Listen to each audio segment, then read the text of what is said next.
नमस्कार मित्रों, चलिए आज थोड़ा सा बहुत हमने आसपास के वातावरण के बारे में कुछ गंभीर बातें अपने मस्तिष्क में समा रखी हैं, तो एक हल्की फुल्की बात भी कर लेते हैं। और हल्की फुल्की बात मित्रों ये है कि जादू टोना, तंत्र विद्या, काला जादू, ब्लैक मैजिक जिसे आप कहते हैं, ये सारी की सारी चीज़ें हमारे परिवेश का एक हिस्सा हैं कि हम लोग रूढ़ियों में बंधे हुए हैं और ये बातें जाने अजाने ना चाहते हुए भी हमारे दैनिक जीवन का हिस्सा बन गई हैं। और ये सिर्फ किसी एक धर्म या मज़हब से जुड़ी हों ऐसा भी नहीं है। कमोबेश आप ये मान कर चलिए कि ये जादू टोने और ये तंत्र विद्या और ये ऐसे कुछ उपाय जो हैं तरह तरह के, ये कमोबेश किसी न किसी स्तर पर लगभग हर धर्म के साथ जुड़ जाते हैं, अनायास जुड़ जाते हैं। इन दिनों में यह प्रश्न क्यों पैदा हुआ, वो ये है कि अब पाकिस्तान में एक राजनीतिक संकट है हमारे पड़ोस में। अब उस राजनीतिक संकट में जादू टोने घुस आए हैं, वहाँ काले जादू की बात हो रही है और वहाँ ये कहा जा रहा है कि वहाँ जो वर्तमान सरकार है इमरान खान की, वर्तमान प्रधानमंत्री इमरान खान की सरकार है, उसको बचाने के लिए कुछ तांत्रिक उपाय किए जा रहे हैं, अनुष्ठान किए जा रहे हैं, काले जादू को जगाया जा रहा है। ये काला जादू कौन जगा रहा है, इसके बारे में सारे के सारे प्रयास जो हैं वो ये माना जाता है कि वहाँ की एक प्रख्यात जिसे महिला और इमरान की तीसरी पत्नी, नाम तो बुशरा है लेकिन उसको प्रचलित रूप से लोकप्रिय नाम उसका पिंकी पीर के नाम से है। और पिंकी पीर का संबंध बाबा फरीद की दरगाह से है।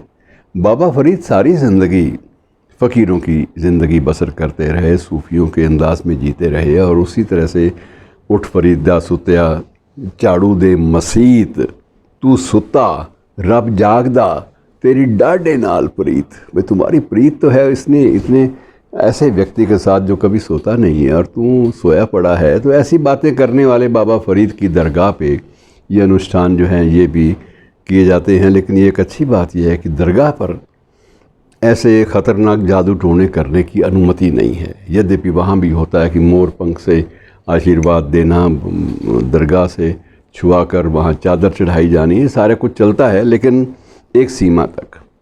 उसमें तामसिक चीज़ों का प्रवेश नहीं होता। लेकिन तामसिक उपाय जो हैं वो बाबा फरीद के जो शिष्य मंडली है वो कहीं ना कहीं बाहर ज़रूर करती है। और इस बार चर्चा ये है कि इमरान के ही जो आवास है, जो निजी आवास, उस पर ये तांत्रिक अनुष्ठान चल रहे हैं और इन अनुष्ठानों का सारा जो नियंत्रण है वो पिंकी पीर अर्थात उनकी पत्नी के हाथों में है। यद्यपि पिछले दिनों ये चर्चा भी चली थी कि पिंकी पीर भी इनको छोड़ गई, ये चर्चा भी चली थी।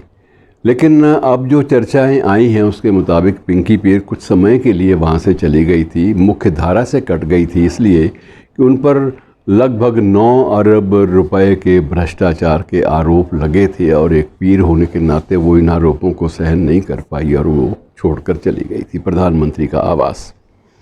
लेकिन अब सुना यह है कि उसके जो पैतृक निवास है इमरान खान का, वहाँ पर अब ये काला जादू जो है ये किया जा रहा है। और पहले भी जब इमरान प्रधानमंत्री बने थे तब भी वो बाबा फरीद की दरगाह पे ज़रूर जाया करते थे। दरगाह पर उनको अक्सर बुशरा बीवी से उनकी मुलाकात हो जाती थी। और बुशरा बीवी के बारे में ये है कि उसकी शक्ल किसी ने देखी नहीं है और ये भी कहा जाता है कि उनकी शक्ल आईने में भी देखी नहीं जा सकती, क्योंकि वो एक महान आत्मा है और वो जो ये फरिश्ते जो होते हैं इनकी शक्लें किसी शीशे में उतारना भी मुमकिन नहीं होता।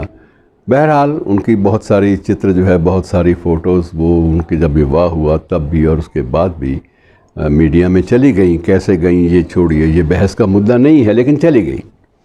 और उनका जो संबंध है वो भी जिस परिवार से रहा है, वट्टू परिवार बोलते हैं पाकिस्तान को। और अब ये भी जो खोजने वाले हैं, खोजने वाले बहुत तेज़ चीज़ होते हैं, जो बाकायदा शोध करने वाले, उन्होंने ये भी खोज लिया है कि उसका संबंध तो हिंदुस्तान से था। अब पिंकी पीर के जो बुज़ुर्ग थे जो वट्टू परिवार था, वट्टू परिवार को जैसलमेर के राजपूत परिवार से जोड़ा जा रहा है। अब क्या करेंगे आप? अब ये दूर की जो कौड़ी लाने वाले लोग जो हैं मित्रों, ये अपने ढंग से चलते हैं, और इसके पीछे भी ये है कि ये जो अगर उपाय कर रही है, कोई जादू टोने कर रही है, कोई टोटके कर रही है, काला जादू उसको जगा रही है, काले जादू को, तो उसका मकसद भी ये है कि भारतीय जो संस्कार हैं इसके वो आड़े आ रहे हैं, और बार बार उन्हीं संस्कारों के प्रभाव के तले ये सारे काम करती है। और जो बहुत खोजी किस्म के लोग हैं, जिन्होंने नई नई हमेशा एक सूत्र देने होते हैं आपकी दिलचस्पी को बनाए रखने के लिए, वो बहुत सारी चीज़ें आपको दे जाते हैं। और मित्रों, ये सिलसिला कब तक चलेगा, कब तक नहीं चलेगा, लेकिन ये माना जाता है कि पहले भी चर्चा थी कि पिंकी पीर के पास 2 जिन्न हैं, और उन जिन्नों को, जिंदा मुर्गों को आग में जलाकर उनका जो मांस है वो खिलाया जाता है। ये एक बड़ी अजीब सी स्थिति है जिससे हम भारतीय संस्कारगत रूप से ज़्यादा समझौते नहीं कर पा रहे, नहीं करते। आम तौर पे हमारे संस्कारों का, हमारी ज़िंदगी का, संस्कारित ज़िंदगी का ये चीज़ें हिस्सा नहीं है। लेकिन हमारे यहाँ भी तांत्रिकों ने क्या नहीं किया, वो आप बनारस की जब वो तांत्रिक गली और जब तांत्रिक जो पीठ है वहाँ की बातें सुनेंगे तो आपको लगेगा कि ये दुनिया, चाहे कोई भी हो, कहीं भी किसी कोने में भी विश्व के अंधविश्वास जहाँ भी पनपेंगे वहाँ ऐसी बातें सामने आएंगी। बहरहाल पाकिस्तान में ये चीज़ें ज़्यादा हैं। वहाँ तर्क के आधार पर और किसी फ़लसफ़े, दर्शन के आधार पर राजनीति नहीं चलती। राजनीति चलती है अफवाहों के आधार पर, जोड़ तोड़ के आधार पर और लेन देन के आधार पर, और इन सारे आधारों का ताल्लुक़ फिर वो जुड़ जाता है जादू टोने और काले जादू से। अब ये कहा जाता है कि पिंकी पीर के पास 2 जिन्न हैं, वो आपने पहले भी जिक्र उसका मैं कर चुका हूँ। अब 2 जिन्न जो हैं उनको ड्यूटी पिंकी पीर ने लगाई है कि तुमने इमरान की सरकार को बचाना है, और उनकी जो जो फरमाइश है जिन्नों की वो पूरी की जा रही है।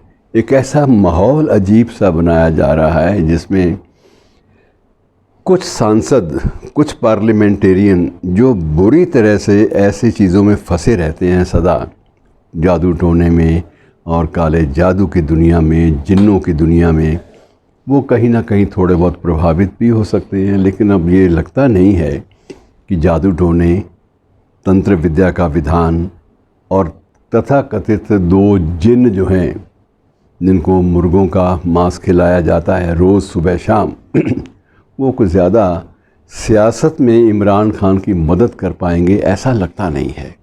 लेकिन अब ये पड़ोस की दुनिया है, इसमें कुछ भी मुमकिन है, ये बात मानकर चलनी चाहिए।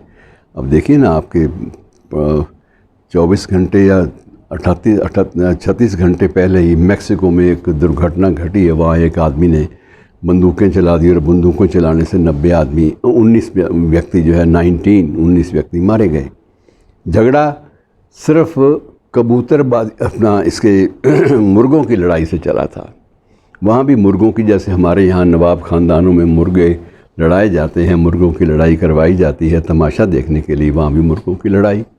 और मुर्गों की लड़ाई में ही दोनों पक्षों का तनाव इतना बड़ा कि एक पक्ष के एक सनकी बंदे ने गोली चला दी और 19 लोग भून दिए। अब ये जो चीज़ें हैं ये हमारे परिवेश में तब तक रहेंगी जब तक ज्ञान का प्रकाश सर्वत्र नहीं फैलता।